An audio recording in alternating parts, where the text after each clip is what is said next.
দুটো মাত্র সিটকে অবহেলা করবেন না। একটা সিটেও কিন্তু ভাগ্য এ দেশবাসী নির্ধারণ হয়ে যেতে পারে।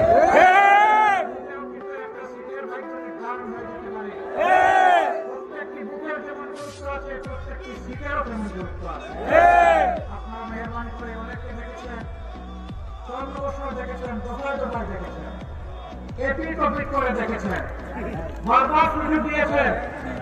তারা কি করেছে, কি করবে, বর্তমানে অনেকে জানান দিচ্ছে।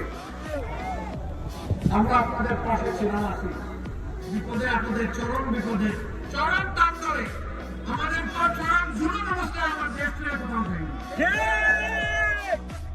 কোথাও যায়নি। সুখে দুঃখে, সুদিনে বিপদে, সব সময় যেন আমরা গলায় গলা ধরে থাকতে পারি। বিপদ ভাগ করে দিতে পারি, আনন্দ ভাগ করে দিতে পারি। আল্লাহ সেই তৌফিক আমাদেরকে দান করুন। আমিন। ইনশাআল্লাহ সুখ নেমে সেই বাংলাদেশ। যুবকরা, তোমাদের কোনো প্রতিদান আমাদের কাছে নাই। আমরা তোমাদেরকে বেকার ভাতা দিতে পারবো না, পাশের টাকা থাকলেও দিব না। বেকার ভাতা দিয়ে তোমাদেরকে বেইজ্জত করতে চাই না।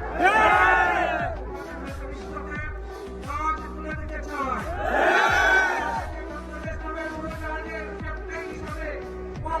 ড্রাইভিং সিটে বসে দিতে চাই।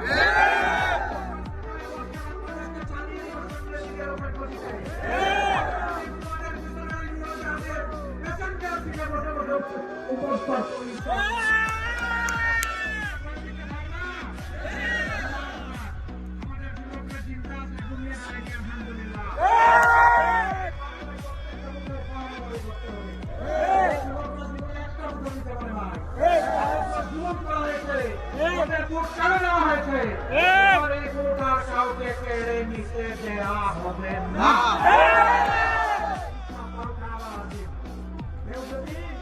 আপনাদের ভোট কেড়ে নিতে আসে, আমি আজকে বলে গেলাম, ভাবটা ধরে ফেলবেন, মুছড়াই দেবেন। আপনাদের বিরুদ্ধে হবে না। কেউ মামলা করলে বলে দিবেন শফিকুর রহমানের বিরুদ্ধে মামলা করার জন্য।